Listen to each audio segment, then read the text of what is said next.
Hello दोस्तों, स्वागत है आपका अपने YouTube channel study for awareness में। इस क्लास में हम पढ़ेंगे 25वां टॉपिक सीमावर्ती राजवंशों का अभ्युदय। और इससे पहले हमने पढ़ा था दक्षिणी राजवंशों के बारे में। तो चलिए शुरू करते हैं सीमावर्ती राजवंशों का अभ्युदय के बारे में। पहला है पाल वंश। पाल वंश का संस्थापक गोपाल जो कि 750 ईस्वी था। इस वंश की राजधानी मुंगेर थी। पाल वंश की राजधानी कहाँ थी? मुंगेर थी।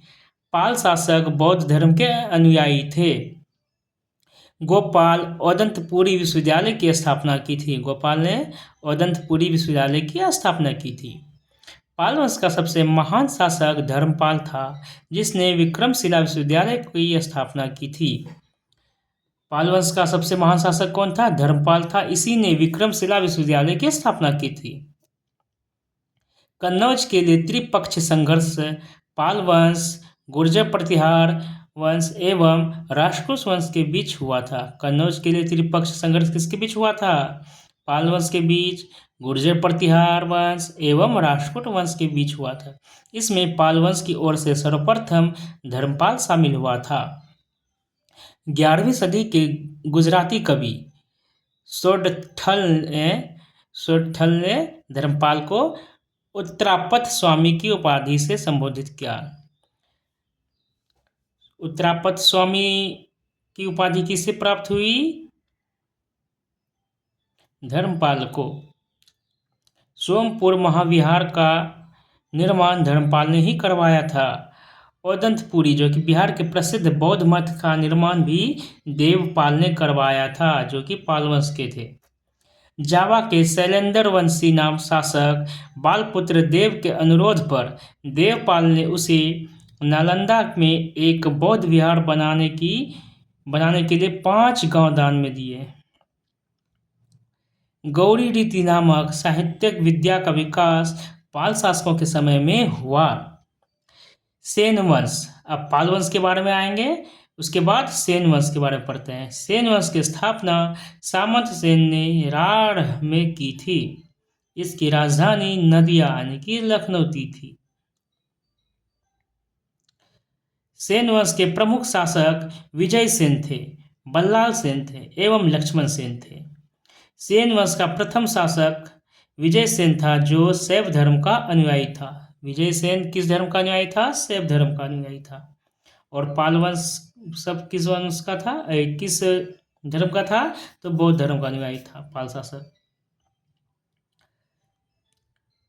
दान सागर एवं अद्भुत सागर नामक ग्रंथ की रचना सेन शासक बल्लाल सेन ने की थी। दान सागर एवं अद्भुत सागर नामक ग्रंथ की रचना किसने की थी? सेन शासक बल्लाल सेन ने की थी।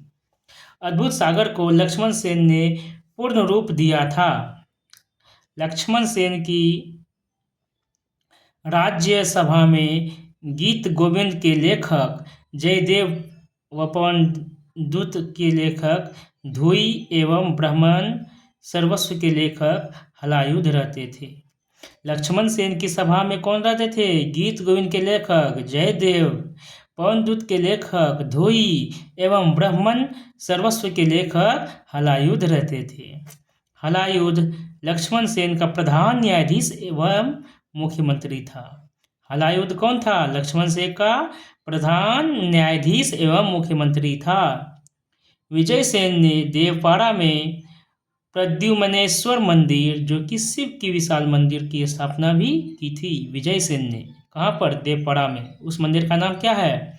प्रद्युम्नेश्वर मंदिर।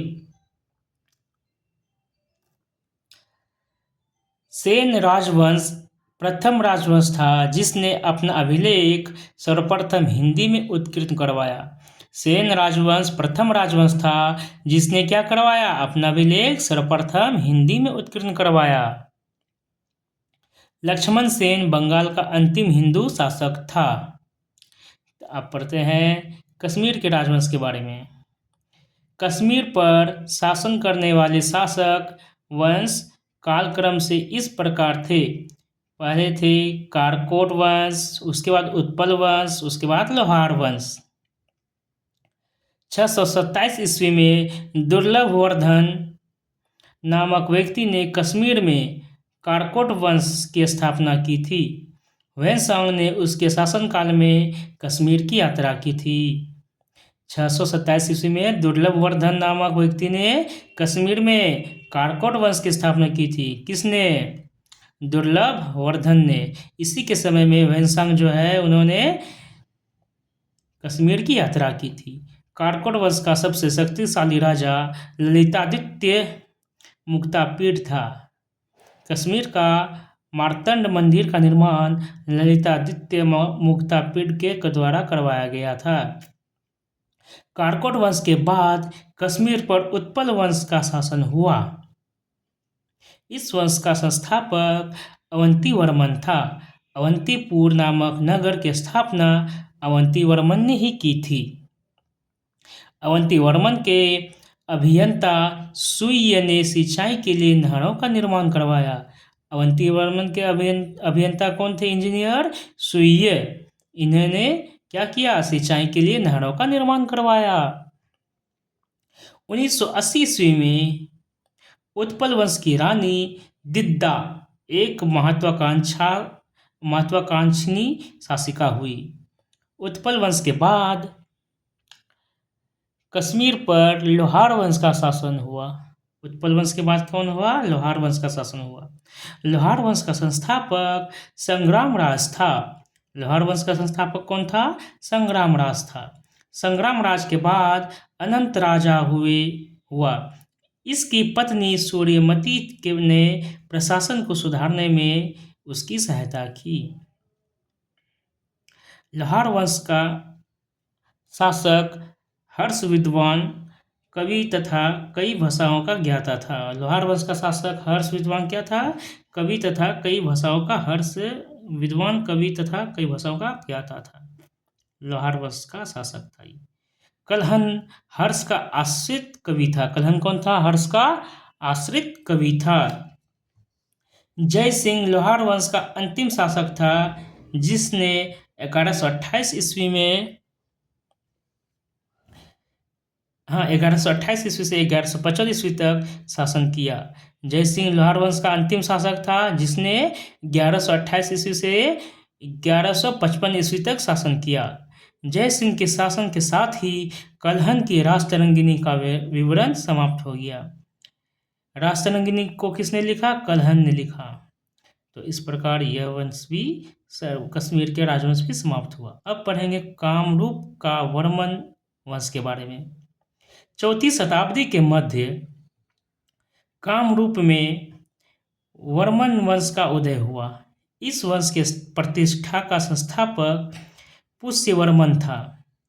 इसकी राजधानी प्रागज्योतिष नामक स्थान पर थी। कालांतर में कामरूप पाल साम्राज्य का एक अंग बन गया। तो इस प्रकार सीमावर्ती राजवंशों का अभ्युदय जो था, यह टॉपिक 25वां टॉपिक था, यह भी समाप्त हुआ। अब आगे पढ़ेंगे हम 26वां टॉपिक राजपूत वंशों की उत्पत्ति, और इसी के साथ हमारा प्राचीन इतिहास समाप्त हो जाएगा। मिलते हैं अगले वीडियो में दोस्तों।